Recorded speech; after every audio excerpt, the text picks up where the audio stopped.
Lines and angles, chapter 6 of class 9। आज हम इस चैप्टर के कुछ रिमेनिंग क्वेश्चंस और थ्योरम्स करेंगे।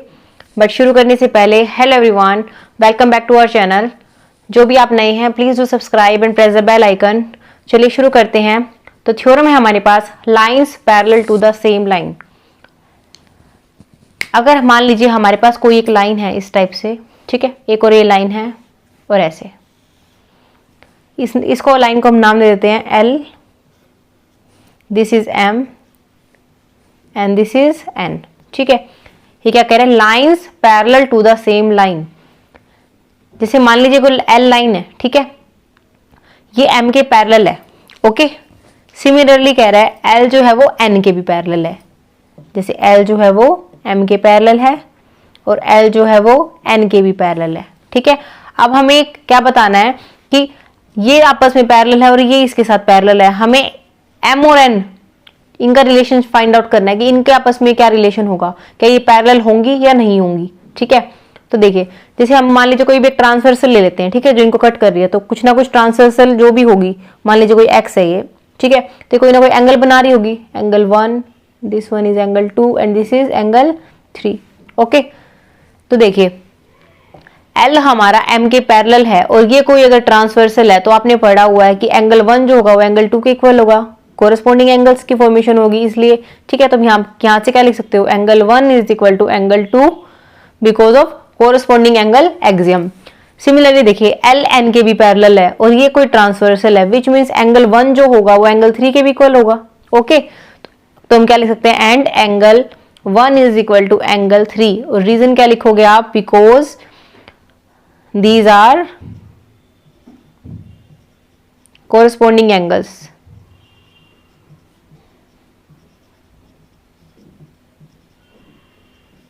और you can write corresponding angles axiom। Okay, angle 2 जो होगा and angle 2 is equal to angle 3। Reason क्या होगा, एंगल 1 2 के इक्वल है, एंगल 1 3 के इक्वल है, तो ये आपस में भी तो इक्वल हो जाएंगे ना। ठीक है, तो अगर ये दोनों इक्वल हो जाएंगे विच मीन्स विच गिव्स जो M है वो लाइन किसके पैरेलल हो जाएगी, N के। ठीक है, तो आपने कैसे देखा, L और M आपस में पैरेलल थे तो एंगल 1 2 के इक्वल हो जाएगा, L और N आपस में पैरेलल है तो एंगल 1 एंगल 3 के इक्वल हो जाएगा। ठीक है, तो अगर इनके LHS इक्वल है तो RHS भी इक्वल हो जाएगी, विच मीन्स एंगल 2 एंगल 3 के इक्वल हो जाएगा। और ऐसा होने से M और N आपस में क्या हो जाएंगी, पैरेलल हो जाएगी। तो इस थ्योरम से क्या रिजल्ट निकलता है हमारे पास, अगर कोई भी लाइन सेम लाइन के पैरेलल है, विच मीन्स ये दोनों लाइंस जो थी वो अगर सेम लाइन इस लाइन के पैरेलल थी तो वो आपस में भी पैरेलल होंगी। Okay, lines parallel to the same line और also parallel to each other. Okay, अब कुछ क्वेश्चंस करते हैं, इंपॉर्टेंट क्वेश्चंस हैं वो, उनकी हेल्प से आप एक्सरसाइज को भी इजीली कर पाओगे।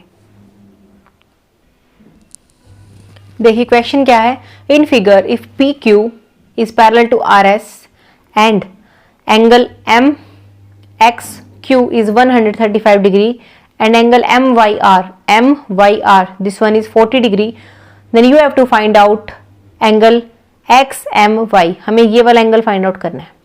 ठीक है, हमें ये वाला एंगल गिवन है, ये एंगल गिवन है और ये लाइंस आपस में पैरेलल गिवन है, तो ये एंगल फाइंड आउट करना है। तो देखिए इसमें कंस्ट्रक्शन करनी पड़ेगी जो अभी हमने पढ़ा है कि lines parallel to the same line are parallel to each other. ठीक है, तो हम क्या करेंगे, यहाँ से एक पैरेलल लाइन ड्रॉ कर लेंगे। ठीक है, लेट्स से इसको आप नाम दे दीजिए A B. Okay, A and this is B. तो हमें क्या ड्रॉ की, line A B parallel to P Q. ठीक है, ए बी को हमने पी क्यू के पैरेलल एक लाइन ड्रॉ कर दिया। ठीक है, but P Q is parallel to R S given था हमारे पास। ठीक है, ये हमने कंस्ट्रक्ट करी है और ये हमारे पास गिवन था, ये इसके पैरेलल हमने कंस्ट्रक्ट की है और पी क्यू हमारी आर एस के इक्वल दे रखी है। तो हमने भी एग्जाम पढ़ा था, lines which are parallel to the same line are parallel to each other. तो ये वाली लाइन और ये वाली लाइन सेम इस लाइन के पैरेलल है। ठीक है, विच मीन्स ये दोनों लाइंस आपस में पैरेलल हो जाएगी, तो विच इंप्लाइज ए बी जो है वो पैरेलल भी हो जाएगी किसके, आर और एस के भी। ठीक है, अब देखिए विच मीन्स ये सारी आपस में क्या हो गई, पैरेलल। ओके, अब ये पैरेलल लाइंस हैं और ये क्या है, एक ट्रांसवर्सल की तरह एक्ट कर रही है क्योंकि ये दोनों को कट कर रही है। तो ट्रांसवर्सल की तरह अगर एक्ट करेगी और ये लाइंस आपस में पैरेलल होंगी, देन एंगल ये वाला और ये वाला यानी दिस वन, ये दोनों इंटीरियर एंगल्स हैं, same side of the transversal. ठीक है, ये ट्रांसवर्सल है, इसकी सेम साइड यानी राइट हैंड साइड में है और इंटीरियर है। ठीक है, अंदर वाले एंगल्स हैं, तो इनका सम हमने पढ़ा था कितना होता है 180 डिग्री। तो आप यहां से क्या लिखोगे, अगर ए बी आर एस के पैरेलल है, नाउ हम क्या लिखेंगे, angle Q X M plus angle X M B is equal to 180 degree. Okay, आप रीजन लिख देंगे बिकॉज ए बी जो है वो पी क्यू के पैरेलल है। ठीक है, और जो एक्स एम है वो एक ट्रांसवर्सल है, therefore angle X M B and angle Q X M are the interior angles of the same side of the transversal. ठीक है, विच मीन्स इन दोनों का जो सम होगा वो क्या होगा 180 डिग्री होगा। ओके, अब देखिए हमारे पास जो क्यू एक्स एम है ये एंगल गिवन है 135 डिग्री, तो विच इंप्लाइज एंगल जो एक्स एम बी होगा वो किसके इक्वल आ जाएगा 180 डिग्री माइनस 135 डिग्री, तो इसके इक्वल किसके आ जाएगा 45 डिग्री के। ठीक है, तो ये हमारा जो एंगल है ये हमारा कितना आ गया 45 डिग्री। अब हमें ये और फाइंड आउट करना है, तो ये भी तो हम ऐसे ही फाइंड आउट कर सकते हैं। ठीक है, देखिए ये लाइन है और ये लाइन पैरेलल है। ठीक है, अभी हमने निकाला पैरेलल होने की वजह से ये जो एंगल होगा और ये जो एंगल होगा आपस में इक्वल हो जाएंगे। क्यों? क्योंकि ये क्या बनाएंगे अल्टरनेट एंगल्स। तो आप क्या लिखोगे, now as A B is parallel to R S implies angle R Y M is equal to angle B M Y because alternate angles. ठीक है, विच इम्प्लाइज ये जो एंगल होगा angle B M Y is equal to 40 degree. Okay, now we have to find out angle X M Y, therefore angle X M Y किसके equal actual में हमारा X M Y पूरा x M B, angle X M B यहां therefore नहीं आप लिखे but angle X M Y is equal to angle X M B plus angle B M Y, therefore angle X M Y हमारा किसके equal आ जाएगा, x M B कितना आया था हमारे पास 45 degree plus B M Y कितना आया 40 डिग्री। ठीक है, तो इन दोनों को आप एड ऑन कर दोगे तो हमारे पास क्या आ जाएगा 85 डिग्री। ठीक है, तो पूरा एंगल किसके इक्वल आ जाएगा 85 डिग्री। ओके, चलिए नेक्स्ट क्वेश्चन करते हैं। देखिए नेक्स्ट क्वेश्चन है, if a transversal intersects two lines such that the bisectors of a pair of corresponding angles are parallel then prove that the two lines are parallel. देखिए क्या कह रहा है, अगर कोई ट्रांसवर्सल लाइन है जो इंटरसेक्ट करती है टू लाइंस को, किस तरीके से कि जो बाइसेक्टर है कोरस्पॉन्डिंग एंगल्स के पेयर के वो पैरेलल है। ठीक है, देन कह रहा है हमें प्रूव करना है कि जो दो लाइंस होंगी वो पैरेलल होगी। इसमें फिगर नहीं दे रखा, आपको स्टेटमेंट को रीड करके इसको समझना है और आपको फिगर ड्रॉ करना है। ठीक है, तो देखिए ये पी क्यू और आर एस हमारे पास लाइंस है। ठीक है, अब हमें क्या दे रखा है कि ए डी जो है वो एक हमारे पास ट्रांसवर्सल है। ठीक है, जो कि इंटरसेक्ट करती है पी क्यू और आर एस को कहां पर, बी पॉइंट पर और सी पॉइंट पर। ठीक है, अब ये बी ई और सी जी ये टू रेज हैं। ठीक है, किस तरीके से है, देखिए उन्होंने क्या कहा है कि जो कोरस्पॉन्डिंग एंगल्स है उनको बाइसेक्ट करती है, बोला है ना बाइसेक्टर्स ऑफ कोरस्पॉन्डिंग एंगल्स। तो ये जो पूरा एंगल बनेगा इसको बाइसेक्ट करती है ये। ठीक है, विच मीन्स ये एंगल जो होगा ये हाफ होगा इस पूरे का। ओके, सिमिलरली दिस, ये दोनों एंगल्स आपस में इक्वल हैं। ठीक है, अब हमें प्रूव क्या करना है कि हमें पी क्यू और आर एस को पैरेलल दिखाना है। ठीक है, पी क्यू और आर एस पैरेलल कब हो सकती हैं, अगर ये एंगल इस एंगल के इक्वल आ जाए तो पी क्यू आर एस के पैरेलल हो जाएगी। ठीक है, तो प्रॉब्लम क्या है कि हमें निकालना है कि जो लाइंस हैं ये आपस में पैरेलल होंगी। तो आपके माइंड में स्ट्राइक कर जाना चाहिए कि अगर ट्रांसवर्सल दे रखी है और लाइंस को पैरेलल प्रूव करना है, विच मीन्स हमें प्रूव करना पड़ेगा कि ये जो एंगल्स हैं वो इक्वल हो जाएं। ठीक है, तो कोरस्पॉन्डिंग एंगल्स बन जाएंगे और ऐसा होता है तो ये लाइंस क्या होनी चाहिए, पैरेलल होनी चाहिए। ठीक है, तो आपको पता होना चाहिए कि हमें शुरू कहां से करना है क्वेश्चन। ठीक है, तो अब देखिए सोल्व करते हैं हम। जो भी हमने कंस्ट्रक्शन करी है हम वो लिखेंगे, ठीक है। देन देखिए हमारे पास क्या गिवन है कि बी जो है एक रे वो बाइसेक्टर है किसका, ए बी क्यू का, ठीक है, बोला है ना उसने बाइसेक्टर है, ठीक है। तो क्या लिखोगे, जो रे बी है वो बाइसेक्टर है, विच मीन्स जो हमारा एंगल ए बी क्यू है, ये पूरा एंगल जो है ये हमारा किसके इक्वल होगा, 2 times of angle A B E के इक्वल होगा, ओके। और आप क्या लिख सकते हो, एंगल ए बी ई जो होगा वो half of the angle A B Q के इक्वल होगा, ओके। ये जितना भी एंगल है ये हमारा इसका कितना है, हाफ। सिमिलरली ये भी हमें गिवन है कि ये जो एंगल है वो इसका भी हाफ गिवन है, ठीक है। तो आप क्या लिख सकते हो, सिमिलरली जो सी जी है वो एक रे है जो कि बाइसेक्ट करती है एंगल बी सी एस को। तो हमारे पास ये जो एंगल बनेगा आप इसको क्या लिख सकते हो, एंगल बी सी जी जो होगा वो किसके इक्वल होगा, half of angle B C S के, ओके। अब देखिए ट्रांसवर्सल है वो 2 लाइंस को इंटरसेक्ट कर दिया, किस तरीके से कि जो बाइसेक्टर है कोरस्पॉन्डिंग एंगल्स का वो पैरेलल है, ठीक है। बीच में देखिए जैसे ये जो लाइन है ये और ये जो लाइन है, इस लाइन को ये ट्रांसवर्सल कट कर रही है, ठीक है। अगर ये कट कर रही है तो इस सेम साइड यानी ये एंगल और ये एंगल आपस में क्या हो जाएंगे, इक्वल हो जाएंगे, ठीक है।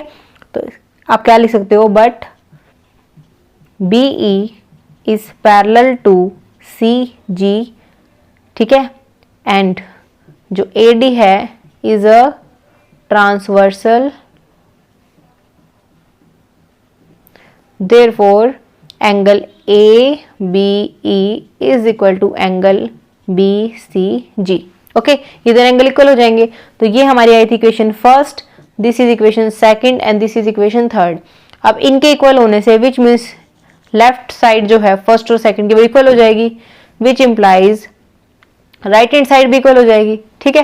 तो हम क्या लिखेंगे, by using equations first second and third we gate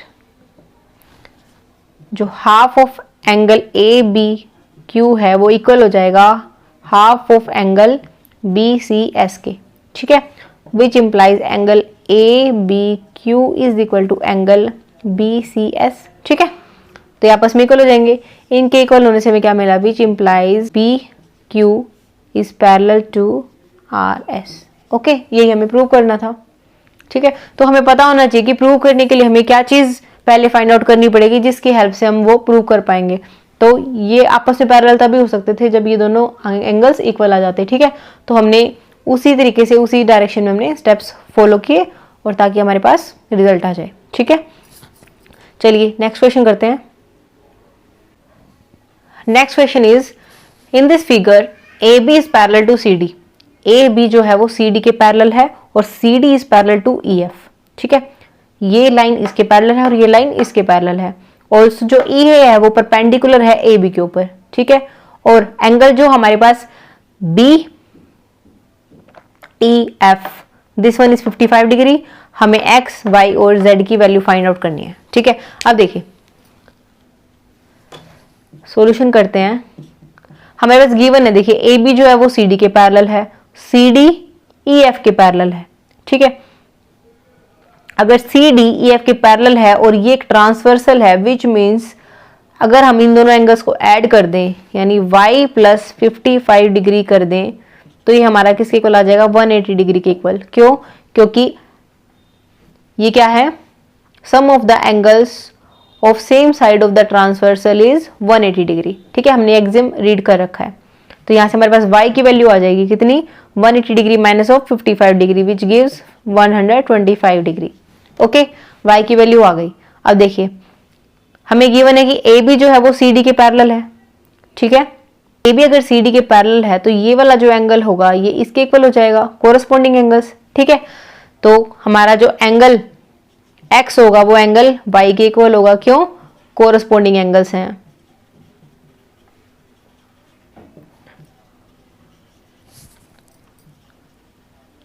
ठीक है, ये एग्जाम हमने रीड आउट कर रखा है।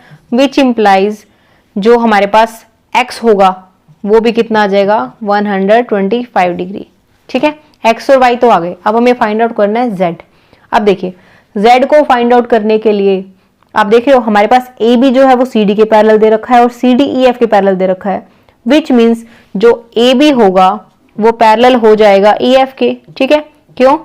क्योंकि lines parallel to the same line are parallel to each other, हमने रीड आउट किया था। तो सी डी के लाइन ए बी भी पैरेलल और ई एफ भी पैरेलल है। ठीक है, विच मीन्स ये दोनों भी आपस में लाइन पैरेलल हो जाएंगी। तो अब देखिए ये लाइन इस लाइन के पैरेलल है, ओके, और ये ए देखिए ट्रांसवर्सल की तरह एक्ट कर रही है ना, विच मीन्स अगर आप इस एंगल को और इस पूरे एंगल को सम अप कर दे तो ये 180 डिग्री देगा। वही प्रॉपर्टी कौन सी? Angle sum of angles lies on the same side of a transversal is 180 degree. ठीक है, तो हम यहां से क्या लिखेंगे? Angle A plus Z plus 55 degree is equal to 180 degree. ठीक है, एंगल ए कितना गिवन है हमें? 90 डिग्री। ठीक है, ये जो है वो ए बी के ऊपर परपेंडिकुलर है, तो इसका मतलब ये 90 डिग्री है। तो जेड की वैल्यू कितनी आ जाएगी? 180 degree minus of 55 degree minus of 90 degree. ठीक है, तो कितना आ जाएगा हमारे पास? 180 डिग्री माइनस ऑफ सम हो जाएगा 145 degree which is equal to ये हमारे पास कितना आ गया? 35 डिग्री। ठीक है, तो z की वैल्यू हमारे पास आ गई 35 degree, x is 125 degree and y is 125 degree. Okay, आज का वीडियो यही रैप अप करते हैं। आई होप आपको आज का वीडियो समझ आया होगा और काफी यूजफुल लगा होगा। मिलते हैं नेक्स्ट वीडियो में। Please do like, subscribe and share. Thank you.